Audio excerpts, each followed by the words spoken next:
लोकसभा चुनाव की तैयारियां तेज हो गई है। पार्टियों के केंद्रीय नेताओं ने भी पूरी जान झोंक दी है। लगातार दौरे चल रहे हैं। इसी बीच खबर है कि केंद्रीय गृह मंत्री अमित शाह 14 अप्रैल को राजनांदगांव आने वाले हैं। वे यहां लोकसभा प्रत्याशी संतोष पांडे के पक्ष में प्रचार करेंगे और आम जनता से वोट देने की अपील करेंगे। बता दें कि अमित शाह 6 अप्रैल को कवर्धा आने वाले थे, लेकिन कुछ कारणों से वो दौरा रद्द हो गया। कांग्रेस पार्टी से निष्कासित अंतागढ़ के पूर्व विधायक अनूप नाग ने कांग्रेस पार्टी को सभी अटकलों को खारिज करते हुए कांग्रेस पार्टी को अपना समर्थन देने की बात कही है। पार्टी का घोषणा पत्र जारी होने के बाद उन्होंने प्रेस विज्ञप्ति जारी कर कहा कि लोकसभा चुनाव को लेकर बीते दिनों कांग्रेस ने घोषणा पत्र जारी किया। उन्होंने कहा कि उन्होंने कभी पार्टी के खिलाफ काम नहीं किया। उस समय ऐसी स्थिति निर्मित हुई कि निर्दलीय लड़ना पड़ा। जैसा कि आप से ज्ञात हुआ है कि आपके लोगों के द्वारा प्रत्याशी वीरेश ठाकुर को मेरे संबंध में प्रश्न पूछा गया। इसके संबंध में मैं इतना जरूर कहना चाहता हूं कि वर्ष 2018 का मैं निर्वाचित अंतागढ़ विधानसभा क्षेत्र का विधायक रहा हूं। 23 के विधानसभा इलेक्शन में कुछ परिस्थितियां ऐसी बनी जिसके चलते मुझे निर्दलीय प्रत्याशी के रूप में अंतागढ़ विधानसभा क्षेत्र से चुनाव लड़ना पड़ा। रिजल्ट आप सबके सामने है। बुरहानपुर जिले के इंदौर इच्छापुर हाईवे पर चलती ट्रक पे आग लग गई। आग लगने से ट्रक पूरी तरह जलकर खाक हो गई। शॉर्ट सर्किट से यह पूरा हादसा हुआ। फायर ब्रिगेड ने आग पर काबू पाया है। बता दें कि तरबूज से भरे चलते ट्रक में आग लग गई। ड्राइवर और क्लीनर ने ट्रक से कूदकर अपनी जान बचाई है। सूचना मिलते ही गणपति नाका थाना से पुलिस और फायर ब्रिगेड मौके पर पहुंची और जैसे तैसे आग पर काबू पाया गया।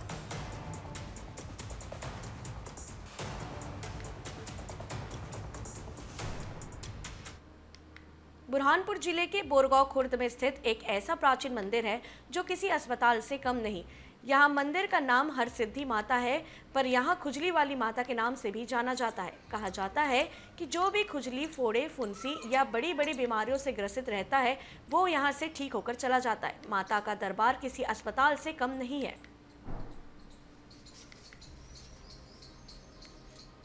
मैं 5-6 महीने से मेरे को स्वामी जी कहते कि जाओ भाई पूजा किया करो। रोज आता हूँ, धूप अगरबत्ती सुबह शाम पूजा करता हूँ। मंगलवार के दिन बहुत लोग आते हैं दूर दूर से, जलगांव, भुसावल, इंदौर, नेपानगर, भोपाल, जबलपुर सभी लोग आते हैं। मैंने कहा भाई क्या कामना है? बोले स्वामी जी हमको फोड़ा फुंसी हो गई, हमारे खुजली जाती नहीं। तो मैंने कहा ठीक है, मंगलवार के दिन तुम 5 मंगलवार किया करो और कुआं में स्नान करो और कपड़े उतार दो और 5 मंगलवार खलो। नमक का पूड़ा 5 बार उतार के नीचे रख दो। नारियल, साबित नारियल देवी के सामने रखो, धूप बत्ती लगाओ, प्रसाद वगैरह चढ़ाओ। 5 मंगलवार करने मात्र से तुम्हारी कैसे भी खुजली हो अपने आप खत्म हो जाएगी। इसी प्रकार से ये खुजली माता के नाम से फेमस है और सभी धर्मों की खुजली मिटाने वाली बुरहानपुर में खुजली माता है। इसी प्रकार से सभी धर्म के लोग साथ देते हैं। हमारी भी प्रार्थना है सभी धर्म के लोग साथ दें, सहयोग दें, बहुत विशाल मंदिर बने, सभी का भला हो, यही मेरी प्रार्थना है।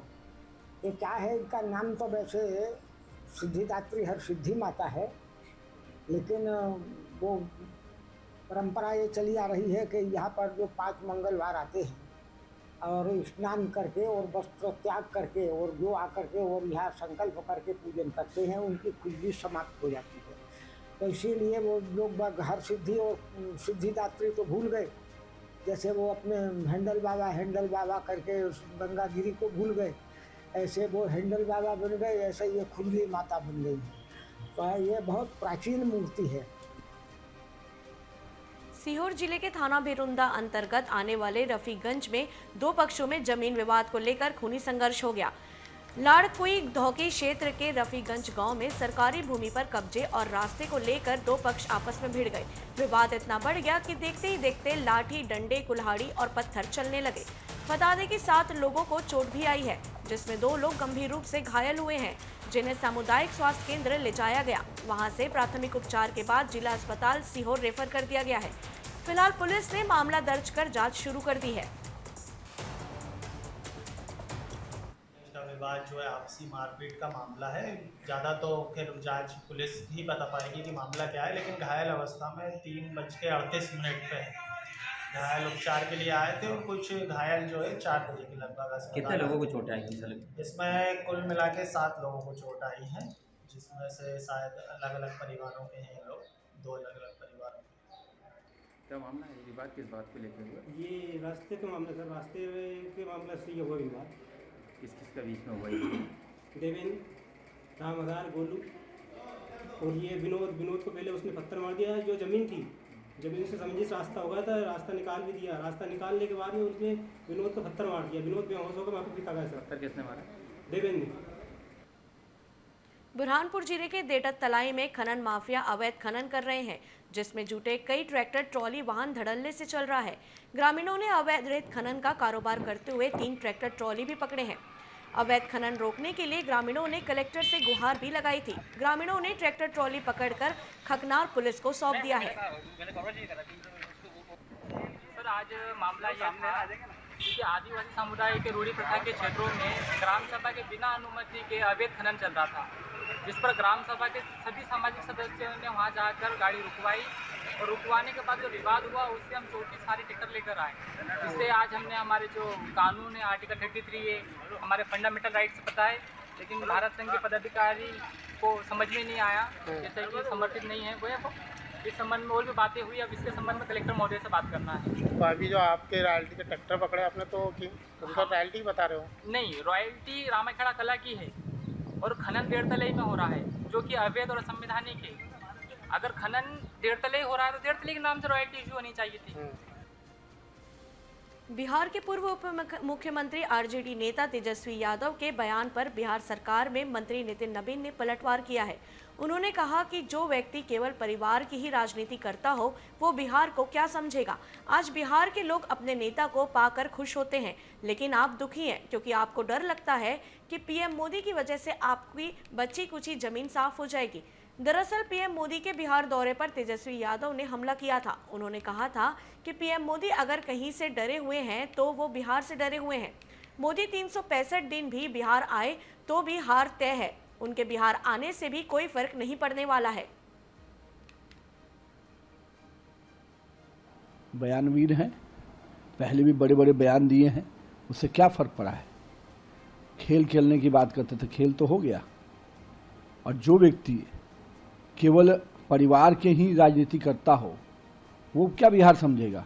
और देश के प्रधानमंत्री हैं और अपने प्रधान सेवक को पाकर जिन्होंने इस राज्य के लिए गरीब अन्न योजना दिया, आयुष्मान दिया, यहाँ के गरीब माता बहनों को उज्ज्वला दिया, आयुष्मान भारत के बाद उज्ज्वला प्रधानमंत्री आवास योजना दिया।